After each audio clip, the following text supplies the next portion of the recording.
It was a very difficult time. Sure. Absolutely. Makes me feel very emotional just even going back to that Absolutely. place, you know, laying there in bed at night, just, you know, screaming and praying for somebody to just listen and test my son for strep.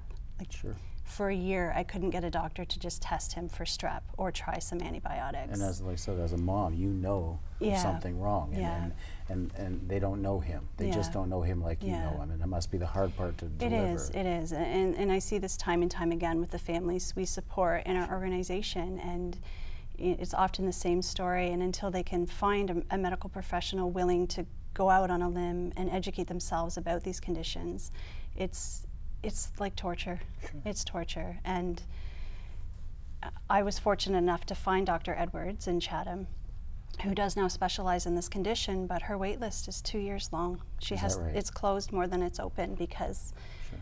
Well, how many people have, well, obviously there's been people suffering and families suffering Yeah, for a long and not even time. having a direction or a label to put on Exactly. it. Yeah. You know, do you, Lena, recall anything from when you were dealing with Pandas and Pans?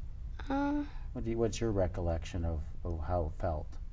Well, I do remember I couldn't sleep very good. Trouble sleeping? For years. Is that Like, so right? this would be, And I was scared to go to like my friend's house or places like that. Sure. yeah.